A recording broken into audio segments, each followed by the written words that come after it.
difficile, c'est pas compliqué, mais il suffit seulement de suivre au tableau. Vous allez comprendre. Chut, chut. Suivez au tableau, sinon je vais te mettre dehors. Hé, suis au tableau. Suis au tableau, je dis. Assois-toi. Assois-toi, carton. C'est pas ça. Donc aujourd'hui, nous avons ce qu'on appelle des types de phrases. Là, la fois dernière, nous avons abordé ce qu'on appelle les expansions du nom. Hein? Bon, aujourd'hui, on a ce qu'on appelle des types de phrases. Voilà. Type, c'est quoi? C'est classe. Type, classe, catégorie, comme vous voulez. Donc, les types de classes, ici, nous avons deux types de classes. Vous avez les types de classes obligatoires et les types de classes facultatifs. Obligatoire, c'est quelque chose qui est nécessaire, qu'on doit le faire.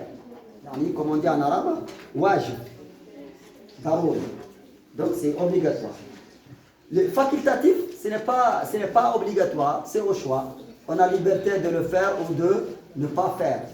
Khiyar, comme on dit. Maintenant, les types de phrases obligatoires sont 4.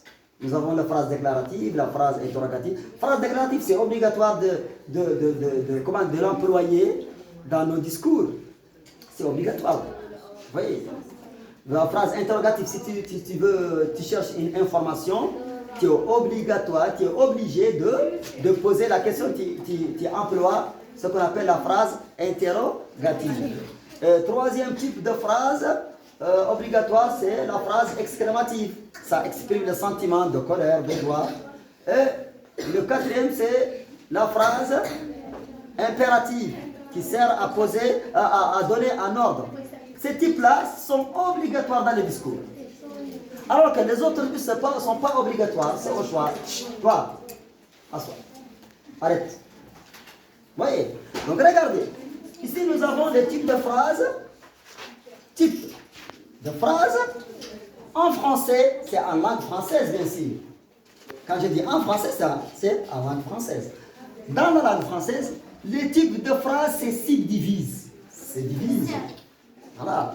Se subdivisent en parties, en parties, voilà, sous-parties, et ainsi de suite. En deux, nous avons les types de phrases obligatoires, la phrase déclarative, interrogative, exclamative, impérative, et type de phrase facultative. Vous avez la phrase passive, la phrase négative, la phrase impersonnelle et l'autre phrase, comment s'appelle? Hein? Emphatique. C'est ça. Donc ce n'est pas obligatoire d'employer ces phrases dans nos discours. C'est au choix. Donc nous avons ici, la première, c'est la phrase déclarative. Nous avons une phrase déclarative. Elle sert à quoi? Le verbe servir. Le verbe servir, elle sert, le verbe servir.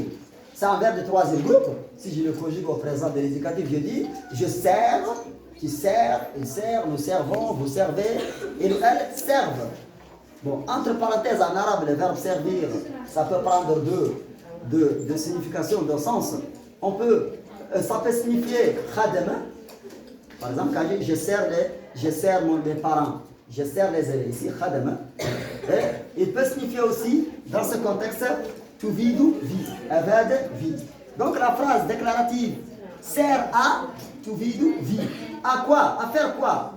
Chut. Silence. Hé, arrête. Si toi tu vas sortir. Arrête. Stop. Sur le tableau. Arrête. Sert à donner. Une information.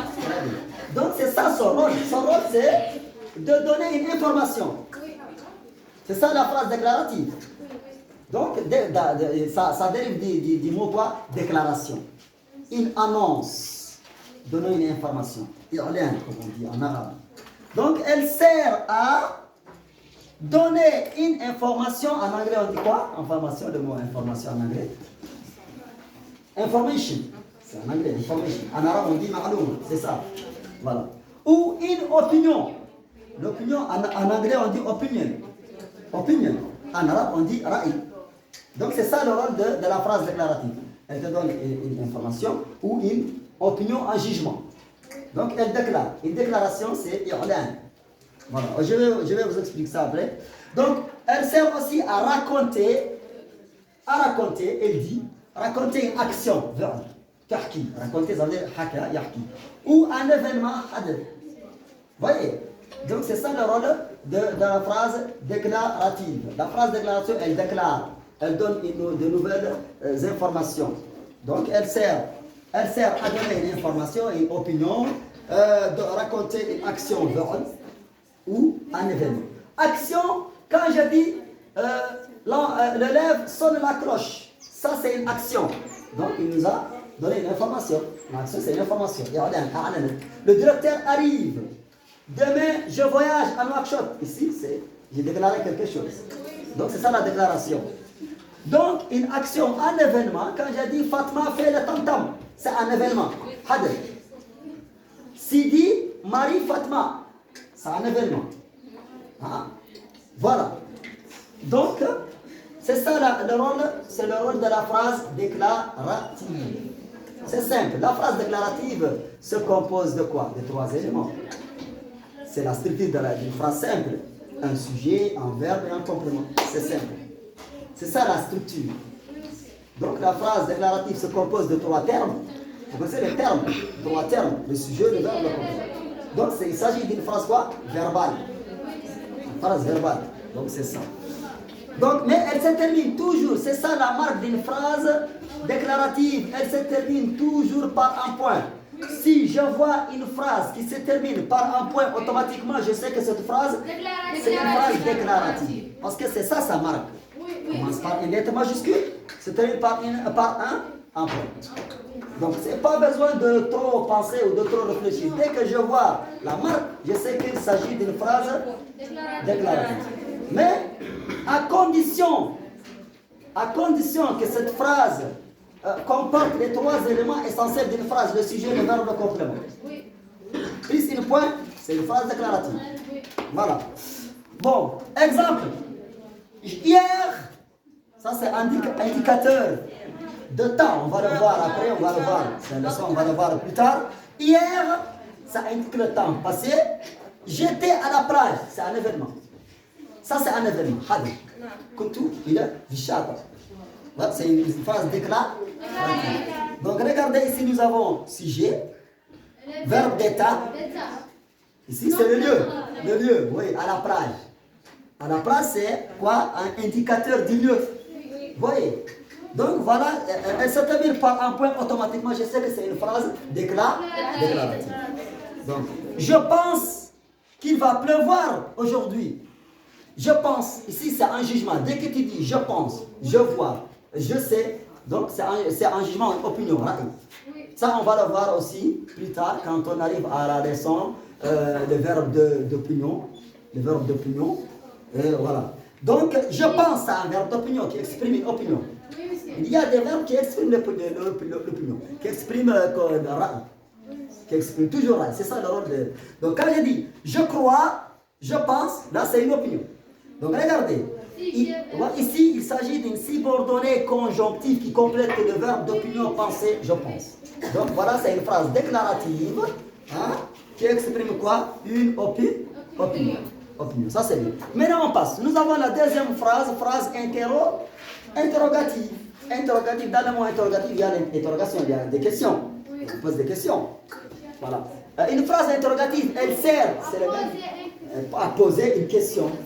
Voilà. C'est ça son rôle. Quand je dis elle sert, ça veut dire que je suis en train de parler de son rôle, indiquer son rôle. Son rôle, c'est quoi? Do, comme on dit en arabe, do, rôle. Hein? Ça fonctionne. Elle sert à poser une question ou demander une information. Vous connaissez information? En anglais, on dit comment? Information. C'est ça. En arabe, on dit ma'loum. Donc, c'est ça la phrase. Le rôle de la phrase interrogative, c'est de demander une information en posant des questions. Vous voyez? Quand je dis par exemple, qu'est-ce que tu fais? Voilà, c'est une question. Je demande une information. Hein? Voilà. Est-ce que tu as mangé aujourd'hui? Voilà. Donc la phrase interrogative se termine toujours par un point d'interrogation. dès que je vois un point d'interrogation à la fin d'une phrase, automatiquement je sais qu'il s'agit d'une phrase quoi? Interrogative. Il s'agit d'une question. Donc la phrase c'est une phrase interrogative. Donc ce type de phrase est obligatoire dans les discours. C'est très, très, très obligatoire. Donc elle sert à poser une question ou demander une information. Une information. Point. Elle se termine par un point d'interrogation. Ça c'est ça la marque. C'est la marque d'une question, d'une interrogation. C'est ça la marque. Donc, si je vois une phrase qui se termine par un point d'interrogation, là, je sais que c'est une phrase interrogative. Très bien, c'est ça. Voilà. Voilà. Exemple. Est-ce que tu as fait tes devoirs? Là, je peux distinguer la question par deux choses. Soit par le point d'interrogation, soit par la formule d'interrogation. Est-ce que? Oui. Quand il dit est-ce que, là je ne vois pas. À l'oral, je ne vois pas le point d'interrogation, mais la formule. La formule indique qu'il y a une question.